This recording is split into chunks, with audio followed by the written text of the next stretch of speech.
A gente é uma empresa de software, a gente trabalha com projetos Django. Estou há 4 anos na comunidade de Python, a gente trabalha muito com JavaScript também, e o que eu gosto mesmo de fazer é trabalhar com APIs. E é o que eu tenho feito, tenho mais estudado assim, nesses últimos tempos. Só antes de começar a palestra, alguns anúnciozinhos. Cinnamon, esse é um produtinho lá da Vinta que a gente está lançando agora. Ele é um bot do GitHub, que toda vez que você posta uma issue nova lá no GitHub, ele vai procurar issues similares e vai indicar lá para você poder, sei lá, se for você achando essas issues similares, provavelmente vai lhe ajudar a encontrar a solução para o seu problema, seja um bug, seja uma nova funcionalidade. E, além disso, ele também procura a pessoa mais indicada para resolver aquela issue baseada no histórico do seu projeto. Está aí o site, se querem conhecer. A gente está lançando isso agora, a gente correu para terminar o site agora para o Python Brasil. E está lançando agora. A gente está com adesivos do Cinnamon. Quem quiser, é só procurar. Alguém da Vinta aí, todo mundo tem. Ou fala comigo. Tá, outra coisa que a gente faz muito na Vinta é trabalhar com open source, certo? Então, eu queria trazer só para falar rapidamente, o Tapioca é um projeto que eu comecei lá e já tem mais de 2 anos. E ele é um wrapper, um gerador de wrappers de API, um gerador de clientes de API. Se quiserem conhecer um pouquinho mais, está no GitHub da gente lá, /Vinta Software. E também tem adesivo deles, é só falar comigo ou qualquer pessoa da Vinta. Outro projetinho da gente é o nosso boilerplate. Como a gente trabalha muito com Django, com React, JavaScript, a gente decidiu, não vamos toda vez começar do zero o projeto, vamos usar um templatezinho aqui nosso, e a gente definiu o nosso template. E, se vocês quiserem conhecer um pouquinho mais sobre ele, Laís vai estar falando na segunda-feira esse processo, as coisas que a gente usou, porque a gente usou cada coisa, vai ser bem legal. E, só para terminar essa sessão de anúncios, essa vai ser a palestra mais importante desse evento. Então, todo mundo deve ir amanhã, acho que vai ser no auditório principal, participar do Fishbowl Diversidade.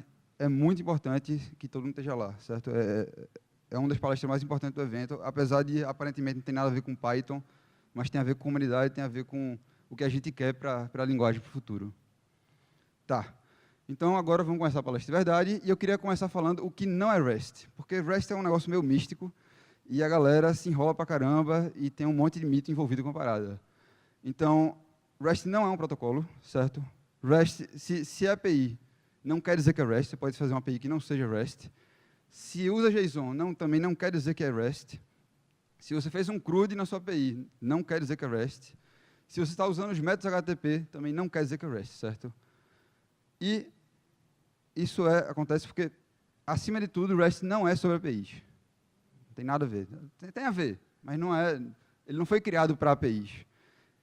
E o maior exemplo disso é que o maior sistema RESTful que existe é o web. É o melhor exemplo do sistema RESTful. O web é o web padrão, não estou falando de API, estou falando de site, HTTP normal lá no seu browser. Esse é o melhor exemplo de sistema RESTful que existe. E então a World Wide Web, ou internet, como a gente conhece. Então vamos começar voltando um pouquinho e vamos contar essa história, como é que rolou isso aí, né? Essa parada começou em 1945, quando esse cara chamado Ivan Evar Bush, eu não sei como é que fala isso, escreveu esse texto chamado As We May Think. Isso está disponível na internet, se quiserem procurar. E ele fala sobre essa engenhoca aí, meio que offline e mecânica, chamada Memex, que define como... essa engenhoca, ela basicamente fazia links entre documentos. Você tinha uma página, você podia clicar num canto, ou sei lá, o que é que seja clicar, né, nesse contexto aí, e ele levava para outro documento, e era uma parada bem mecânica, ele estava só viajando, não era nada prático, era só a viagem do cara lá, mas ficou o conceito. Aí avançou, em 1989, esse cara chamado Tim Berners-Lee, ele fez a primeira conexão a HTTP. Ele se baseou no conceito do Memex para definir o HTTP, que é o Hypertext Transfer Protocol, e ele desenvolveu essa parada, e em 1989 ele fez a primeira conexão. Essa foto aí é do primeiro web server da história. Esse é o primeiro web server da história. E foi desenvolvido lá no CERN, que é aquele mesmo lugar que tem o Large Hadron Collider. E se vocês olharem no teclado ali, é que está ruim a imagem, mas tem lá Property of CERN. Então, tipo, essa é a foto real, tá ligado? Eu gosto de história. Tá, então avançando, em 1990, esse protocolo que esse cara inventou, ele foi bem definido, formalizado, 1990, e aí isso aí se formou a Internet Engineering Task Force, o World Wide Web Consortium, que foi a galera que até hoje quem controla para onde a web vai.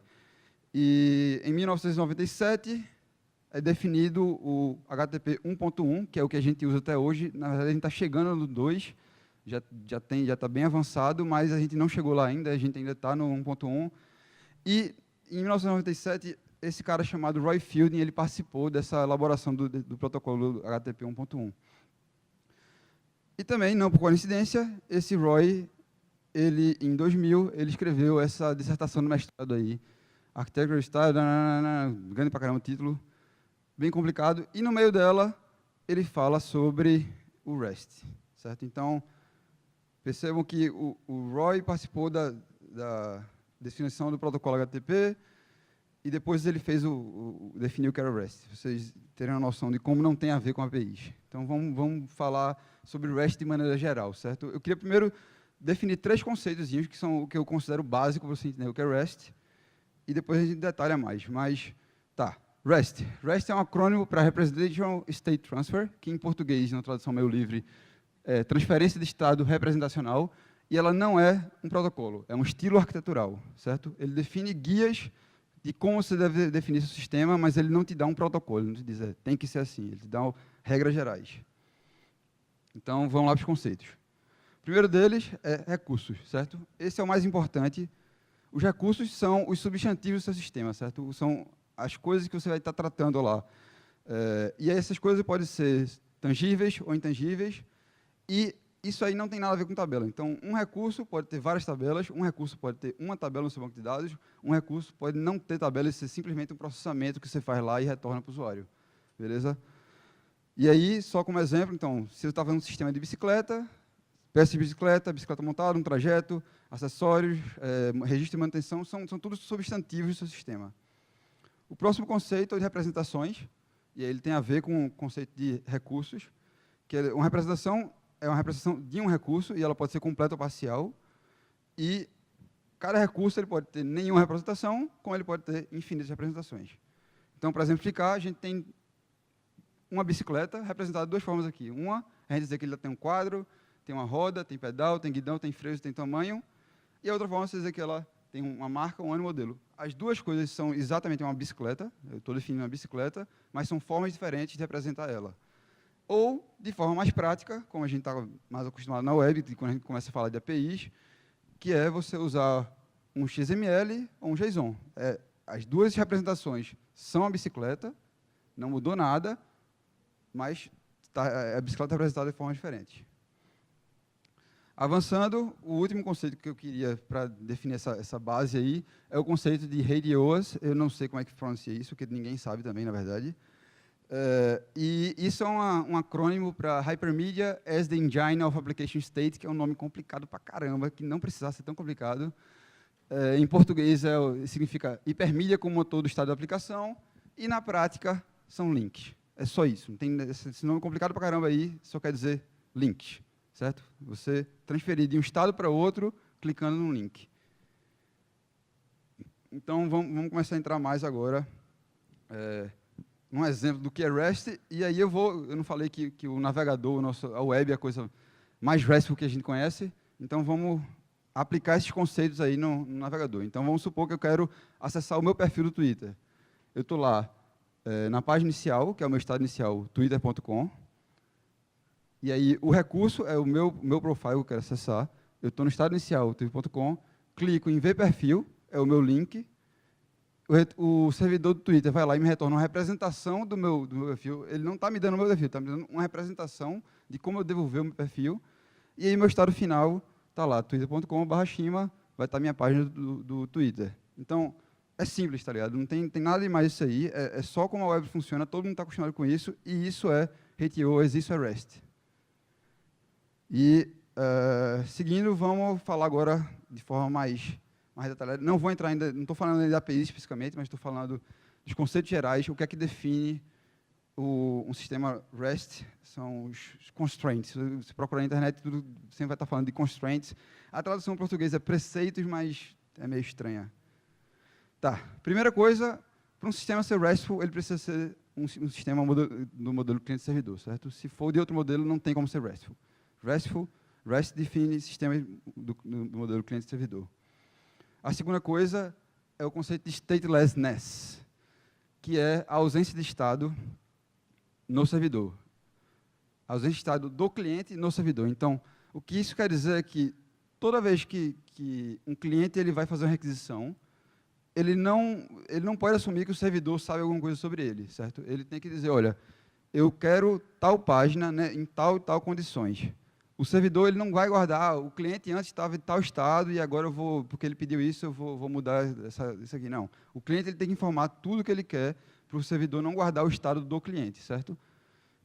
E assim, como é nos browsers, por exemplo, os cookies lá do browser, toda vez que você faz uma requisição, o browser manda todos os cookies para o servidor pega aqueles cookies e aí identifica você e faz todo o processamento. Mas, a princípio, o servidor ele não sabe de onde está vindo aquela requisição, ele precisa ler tudo sobre ela, do zero. O terceiro conceito, o terceiro preceito, é o de cache. Então, o cliente ele não precisa saber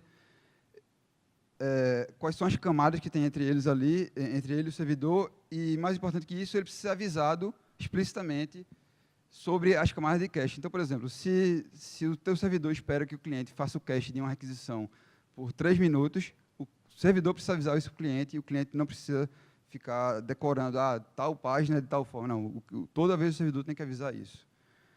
O quarto preceito, e aí ele é subdividido em outros quatro preceitos, que é o interface uniforme. Eu não vou detalhar agora, vou entrar mais na frente.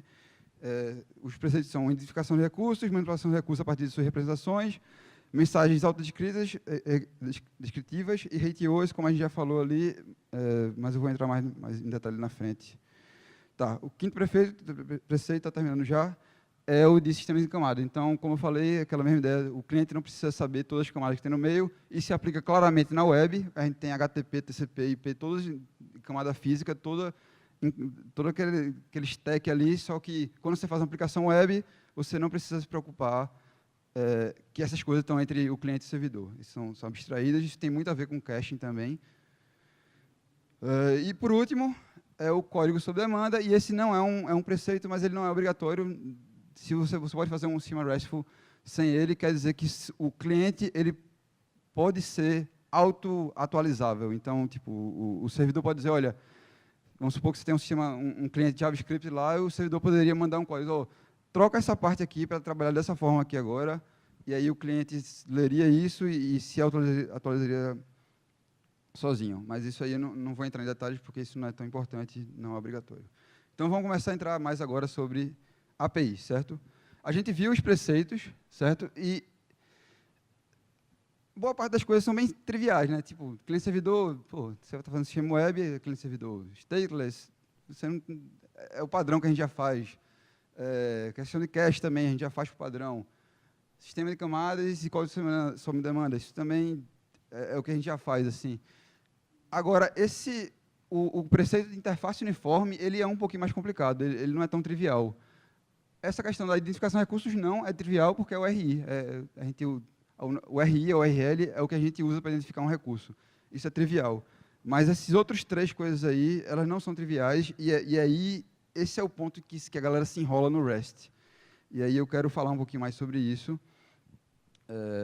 Então, a coisa mais importante aqui é vocês entenderem que REST APIs, elas devem obrigatoriamente ser movidas por hiperlinks. Então, aquela história lá da web transitando entre links, isso é o fundamental do REST. Tem esse texto aí do Roy Fielding, que é o criador do REST. Vocês podem ler lá, é complicadinho, mas dá para entender. Vamos detalhar nisso. Então, o que é que a gente quer dizer com RateOS? RateOS é isso aqui, véio. É a mesma coisa que a gente faz na web, a gente vai fazer na API. Então, nosso primeiro endpoint lá, ele é a raiz da API, ele retorna 2 links, de usuários e de company, certo?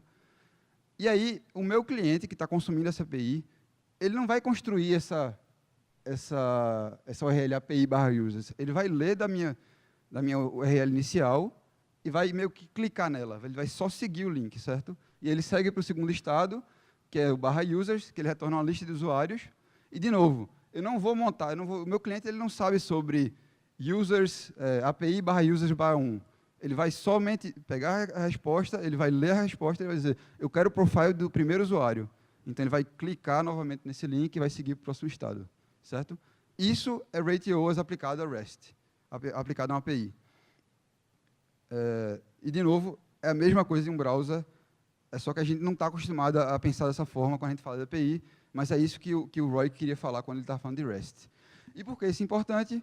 Porque a gente quer que a nossa API tenha evolutibilidade, que é uma palavra que não existe, que eu traduzi aí livremente. E aí, o que é evolutibilidade? A gente quer, quando a gente fala sobre evolutibilidade, a gente está querendo fazer um sistema que seja capaz de se adicionar coisas, remover coisas, modificar, sem modificar as interfaces, certo? E por que a gente precisa disso? Porque o mundo, a gente não tem controle sobre ele, certo? Então, quando a gente está fazendo um sistema, a gente nunca sabe para onde ele vai parar. Os nossos sistemas eles estão evoluindo o tempo todo, os requisitos mudam, as regras de negócio mudam. Então, se você dizer que a sua API é uma coisa que vai durar por 10 anos, você está mentindo, não tem como você fazer isso. É impossível você garantir que a sua API vai funcionar igualzinha por 10 anos. A gente precisa fazer sistemas que sejam capazes de se evoluir. E aí, a conclusão é, o REST ele é pensado para que os desenvolvedores estejam preparados para mudanças, certo? Então, como é que a gente aplica isso na realidade numa API? A gente precisa de protocolos. Mas a gente não precisa escrever os protocolos que já tem. A gente já tem HTTP, que é bem popular, todo mundo entende, todo mundo conhece. A gente não precisa refazer ele, a gente pode trabalhar junto com ele para criar nossos protocolos. E aí é onde entra os outros preceitos lá. A gente falou de Rate OAuth, agora a gente vai falar sobre os outros dois que a gente ficou faltando. Manipulação de recursos quer dizer que as representações entregues ao cliente devem ser suficientes para que ele seja capaz de realizar modificações de recursos. Ou seja, toda resposta do servidor tem que ter toda a informação que o cliente precisa para fazer uma próxima requisição ou para dispor uma informação. E o último, as mensagens devem ser autodescritivas, respostas devem conter todo o conteúdo necessário para o cliente tomar decisões, como proceder. Vocês podem ver que eles são bem parecidos. E aí, esse segundo aí, ele tem muito a ver com uma mensagem de erro, por exemplo. Tipo, como é que você diz para o seu cliente como reagir a erros. Tá. E aí, a gente falou, estava ainda de uma forma bem abstrata, vamos entrar mais e vamos ser mais práticos. Então, quando você está fazendo uma sua API RESTful, você precisa pensar, tudo que você precisa pensar, na verdade, é sobre as suas representações. Os recursos são bem definidos no seu sistema, você precisa pensar como você vai representar, e, acima de tudo, você precisa documentar tudo, tipo, tudo mesmo. A cada aquisição, o que o cliente que está pedindo informação, ele espera do seu sistema.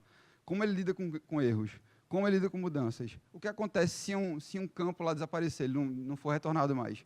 Porque é isso que vai garantir que o seu sistema tenha evolutibilidade, certo? Essa é a grande sacada do REST. E aí, de novo, sendo mais prático ainda, não vamos reinventar a roda, vamos utilizar os protocolos que a gente tem. O HTTP define um monte de coisa legal, tem os métodos, que você pode usar eles, e aproveita a semântica dele, tem um put, get, post, delete, patch. Cada método desse tem uma forma de funcionar que é esperada por padrão, então não vamos modificar, não vamos adicionar outras coisas, vamos usar o que a gente já tem para fazer as requisições da gente. Vamos sempre usar o estado de resposta correto, então se um cliente faz uma requisição de alguma coisa que não existe mais no servidor, retorna 404, tá ligado? Usa o padrão que já existe. Se deu tudo certo, retorna OK. Se criou alguma coisa, retorna 201. Porque aí, se a gente vai usando o protocolo, o HTTP, a gente já está... É uma boa parte do sistema que a gente não vai precisar documentar mais, porque já está documentado. O HTTP é muito bem definido, a gente não precisa redocumentar ele todinho para todo cliente que for usar a nossa API. E aí, por fim, defina as mensagens de erros claras, e aí, não só um status code, mas bota escrito lá, diz lá, ó, isso aqui deu erro por causa disso, faça isso aqui para corrigir. Então, depois que, assim, esse processo de entender o que é REST foi uma jornada meio longa, assim, para mim. E quando eu finalmente entendi a parada, eu me senti assim, velho, tipo, porra, é lindo, velho. Isso é... E porque é lindo mesmo, é foda. É complicado, mas é lindo, é difícil de entender, mas se você for lá, você consegue. Mas aí a gente está no mundo real. A gente não está nesse mundo imaginário, que os protocolos funcionam todos muito bem, e a gente está rodando aplicações, a gente está vendendo serviços, a gente tem gente pagando por nossos serviços. E aí, na prática, o que acontece é, ninguém vai ler sua documentação. Certo? Então, a gente falou lá que é extremamente importante documentar o seu recurso para poder o cliente saber como lidar com as coisas, mas ninguém vai ler. E aí, ninguém vai ler.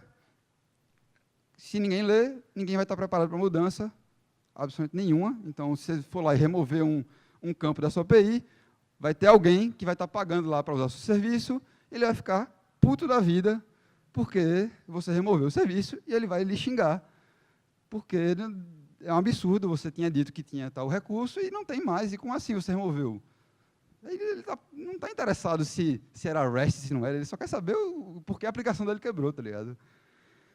E aí, você tem que também ter um pouquinho de compaixão do cliente e entender que, pô, você fazer um cliente que seja tão adaptável e que respeite tanto o rate use é extremamente complicado, tá ligado? É muito mais complicado do que você simplesmente postar uma URLzinha lá simples, que todo mundo está esperando, e montar uma URL e deixar que a coisa funcione meio que hardcore, assim.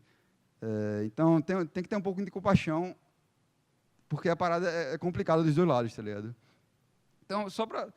A conclusão, o que eu queria passar de verdade aqui é, tipo, REST é massa, tem um monte de coisa que você deve usar, que faz sentido, que dá evolutividade do sistema, que deixa o sistema mais escalável, que lhe ajuda pra caramba a desenvolver as coisas, mas não pode noiar, não pode ficar preocupado, tem que ser 100%... Não, faz o que der, usa os protocolos que existem, define as coisas bem, documenta bem, tenta deixar evolutível, mas não noia, deixa a parada rolar, assim, meio que isso é o mais importante, porque rola muito se for discutir REST na internet, sempre vai aparecer alguém puto da vida, porque isso não é REST, que está errado, não funciona assim.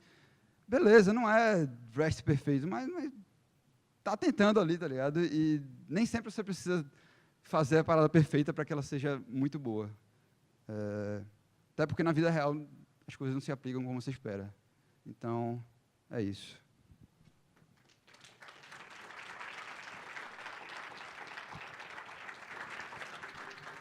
Só para... Tá aí meus contatos, quem quiser me adicionar no Twitter, GitHub, né? Quiser mandar um e-mail, trocar uma ideia, ou então me encontrar por aí para trocar uma ideia, fica à vontade. E a apresentação está ali, no bit.ly/pybr-vinta, tem os slides todos lá. Tem tempo para pergunta? Tem. Oba.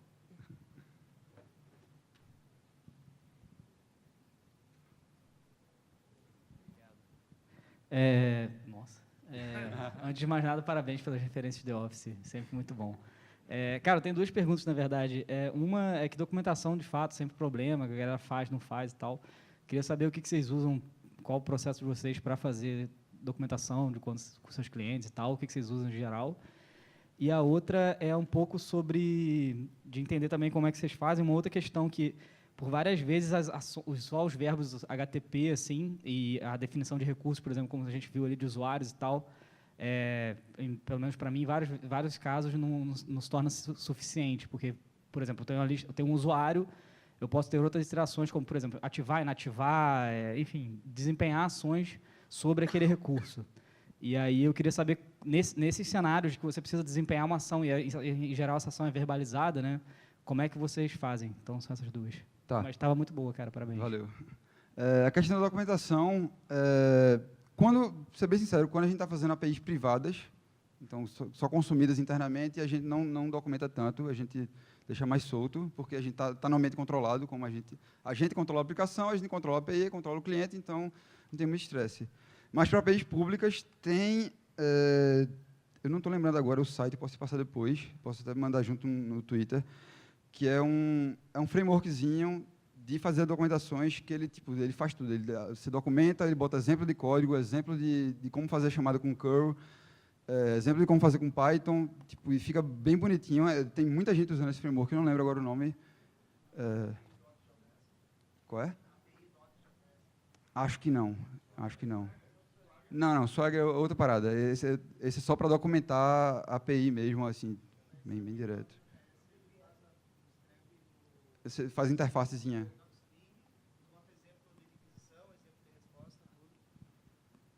Oi. Esse API Doc, tu bota na documentação do Python, nas docstring ali, todo exemplo de requisição, um exemplo de saída, tu já consegue, já faz uma interface para te fazer a requisição, tudo ali, e tu escreve direto na função mesmo, né? Onde vai usar, né, no caso. E o cliente consegue já simular tudo na documentação mesmo. Pronto, eu não conhecia esse, tem esse aí, mas eu posso passar depois. Esse que eu estou falando, ele, na verdade, ele é um projetinho, que ele é uma interface web, que você documenta lá. Não tem muito a ver com o Swagger é mais é meio que um protocolo, assim, mas a gente pode conversar mais sobre isso depois. E a outra pergunta era sobre... Ações que vão além do verbo HTTP. Pois é, velho. Acontece e, assim, a única coisa que eu digo é nunca saia, não invente um método novo. Assim, não existe isso, você enviar, chegar e dizer que não, existe um método HTTP novo agora que eu vou usar aqui. O que a gente tenta fazer sempre é forçar. Tipo, muda um pouquinho a URL e usa o post. Mas a gente sempre tenta manter aquele escopo ali, porque... Um problema real seria se trocar um método, porque, por exemplo, você estaria inventando uma funcionalidade no HTTP que não está definida em canto nenhum. Na prática, provavelmente não ia quebrar nada. Mas, em teoria, como não está documentado, ele poderia, sei lá, algum servidor do meio da web poderia chegar e dizer, não, isso aqui não existe, não vou nem considerar. Então, tenta manter só no contexto do HTTP e dar uma forçadinha. É isso que eu faço. Se tiver alguma outra ideia, eu estou muito aberto para discutir sobre isso. É uma boa pergunta. Eu faço /activate, no post. Mas uma pergunta que eu ia fazer, na sua experiência usando REST, você já teve algum caso que realmente os links ajudaram você a mudar a parada e ajudar você, alguma coisa assim?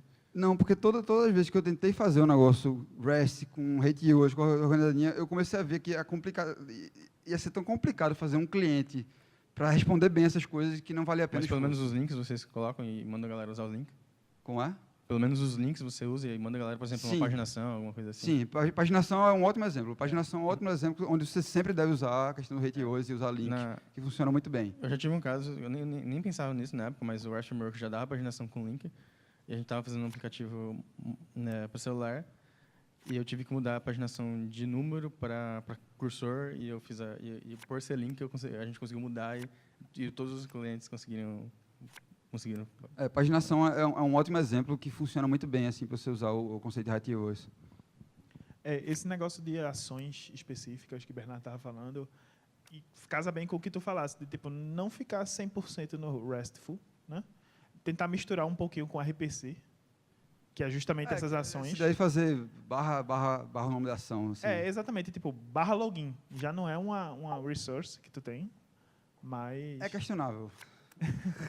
Login é questionável. É um exemplo questionável, mas entender. Assim, você, de novo, REST não é a bala de prata, entenda isso e saiba se adaptar quando não der. Se não dá para ser 100% REST, adapte e não vai matar ninguém, vai funcionar, não tem problema. Mais alguma pergunta? Não. Ok, obrigado. Obrigada, Felipe. Bom,